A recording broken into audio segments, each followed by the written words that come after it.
Ardisson, je suis ravi de vous recevoir. Je suis très heureux d'être ici avec vous. Pareil, voici une partie de l'équipe et voici le public. Comment allez-vous? Ça va très bien, oui, je suis un produit. La preuve, c'est que je suis toujours le même, Toujours en noir. même C'était une packaging question. C'était une question. depuis le début. Voilà. Ouais. Alors on va parler de plein de choses ensemble. On va parler de pub, on va parler de l'époque avec Anne, on va parler de culture avec Ambre, on va parler de sexe avec Maya, on va parler de mode avec Marc Boger. Paloma, la gagnante de Drag Race France, nous rejoindra aussi en fin d'émission. Ce soir, sur France 3, une soirée sur l'âge d'or de la pub que vous démarrez en disant, je cite, « Je vais vous parler d'un temps où tout le monde aimait la pub ». Est-ce que vous savez pourquoi tout le monde s'en méfie aujourd'hui de la pub? Je pense qu'un des grands problèmes, ça a été quand les programmes ont commencé à être coupés par de la pub. Parce qu'avant, la pub, c'était entre les programmes. Donc les gens, effectivement, c'est une récréation, ils allaient dans le frigidaire chercher une bière. Ben, ils font pareil, là. Non, ils font pareil, sauf qu'ils sont obligés d'aller chercher des bières 3 fois pendant une série.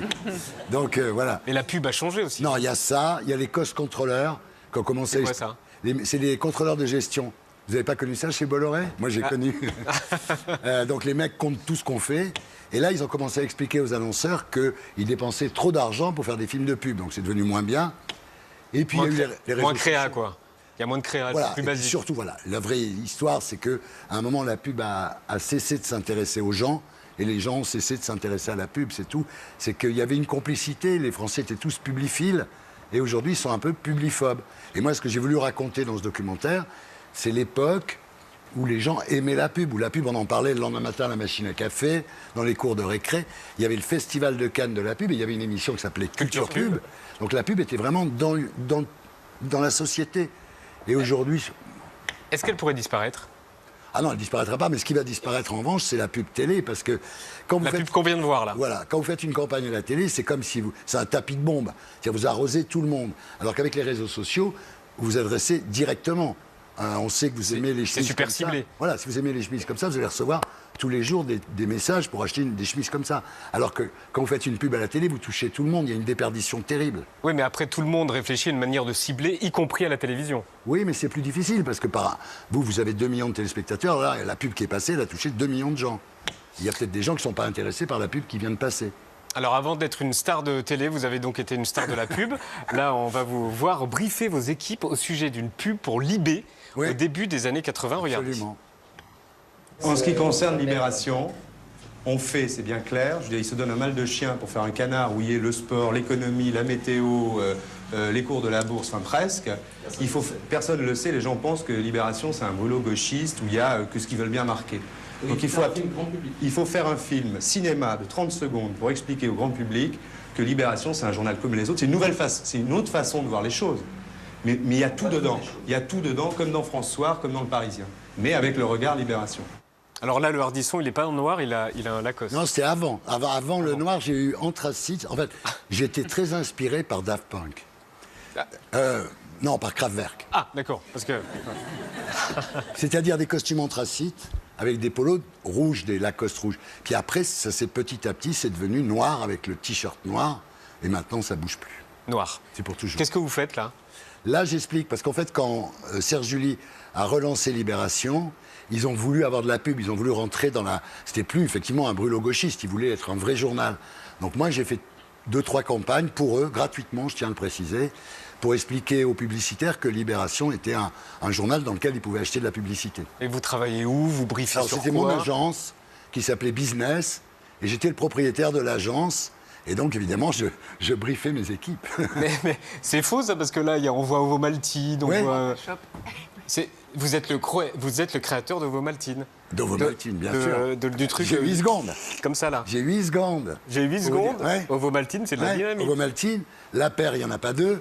Oui, évidemment. alors non, attendez. bon Voilà, on va les voir tout de suite. Ah ouais. Les 3 slogans parfaits inventés par Thierry Ardisson. Quand c'est trop péco. Ça, c'est lui. Quand c'est trop péco. Vas-y, Vaza. Quand c'est trop picot. Voilà. Vas-y, Vaza. Et la paire, il n'y en a pas 2. Et chaussée aux moines, amen. C'est vous, ça aussi? Et votre préféré, c'est la paire.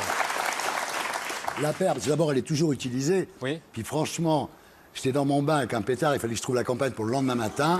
Et d'un seul coup, ça m'est venu, mais une inspiration divine.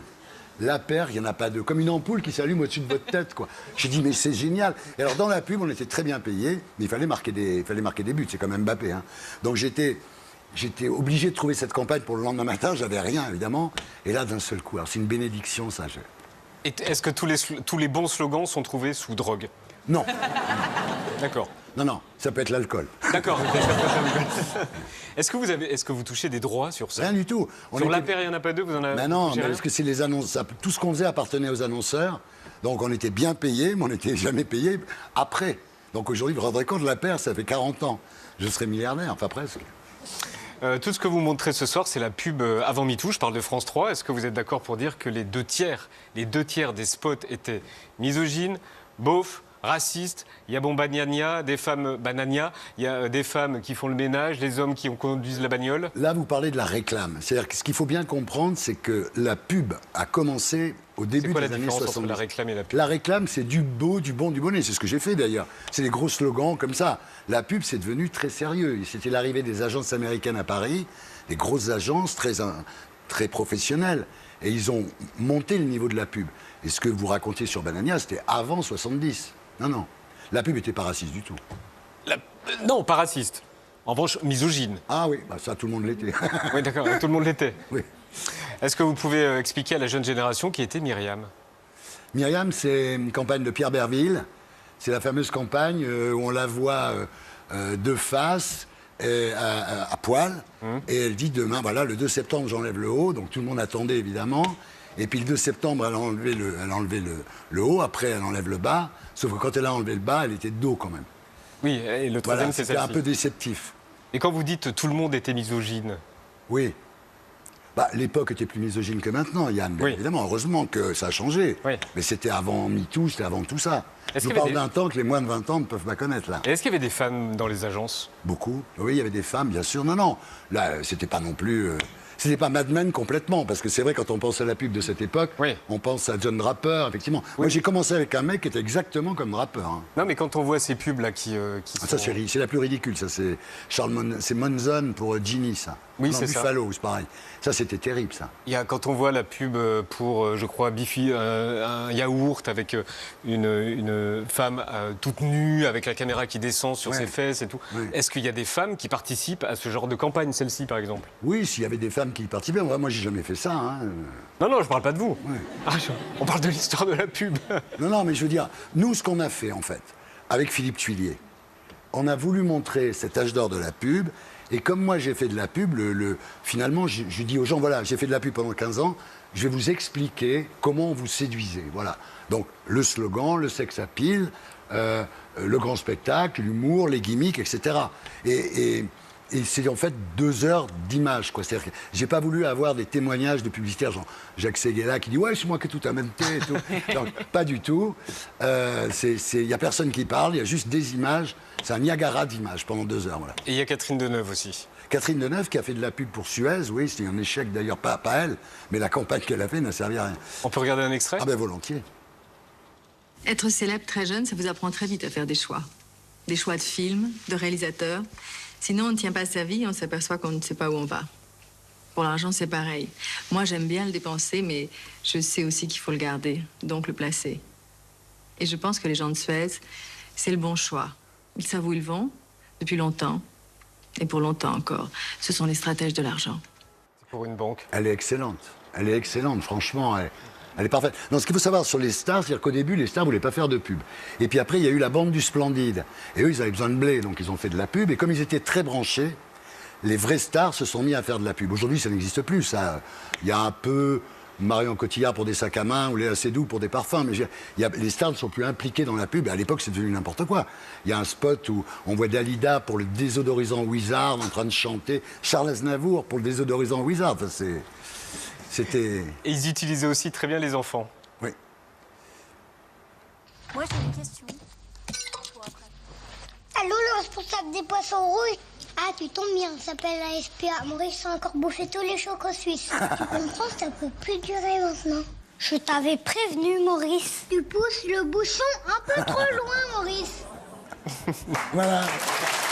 C'est génial. En fait, cette émission, des madeleines du début à la fin. Quoi, Oui. Parce que tout le monde craque, parce qu'à un moment, on tombe sur un truc qu'on avait oublié, on dit, ah, merde, c'est vrai, quoi. Comme ça. Et on verra d'autres tout à l'heure, notamment la pub Perrier. Oui, la pub Perrier, l'éjaculation. La pub Ah, Perrier. c'est une de mes Gazeuse. préférées. L'éjaculation gazeuse. Oui, c'est une de mes Maya, préférées. t'avais une question. Justement, en parlant d'éjaculation. Alors, ça c'est l'étape d'après. En fait, j'avais une question. Si vous êtes capable de vendre n'importe quoi, est-ce que vous êtes capable de vous vendre sur le marché de la séduction? Et est-ce qu'on peut imaginer qu'un jour, vous écriviez un livre qui serait un guide de comment se vendre, Se vendre en soi-même? pub. Ouais, un Se espèce marketer. de guide de la séduction par Thierry Moi, Ardisson. j'ai passé ma vie à me vendre, hein, parce que j'ai appris à me vendre dans la pub, d'abord. Ouais, et puis mais après, quand vous moi, faites de la j'ai un télé, il faut profil vous sur les vendre aux applis de chaînes. rencontre. Et une fois que vous êtes vendu aux chaînes, il faut vous vendre au public. Donc c'est une prostitution généralisée. Et est-ce que vous pourriez partager cette expérience? Avec vous. Non, en écrivant avec tout le monde. Comment se vendre? Bah, comment se vendre? Il faut C'est ça trouver... ta question? Oui, tout à fait. Ouais. Comment se vendre? Il faut avoir toujours un pitch. Moi, j'ai été l'importateur en France du mot C'est dur pitch. d'avoir un pitch. Bah, un pitch, le pitch, c'est... C'est quoi votre pitch? Mon pitch, c'est j'ai des idées. Je suis une boîte à idées. Voilà. Engagez-moi, je suis formidable, j'arrête pas d'avoir des idées. Vous disiez ça en arrivant? J'ai toujours dit ça. Mais là, ça s'est vu à la télé un petit peu, quoi. Oui, mais bon, il faut avoir de le dire, quoi. Faut avoir un peu de culot. Ouais, mais Voilà. bon, quand on n'a pas d'argent, il faut avoir du culot.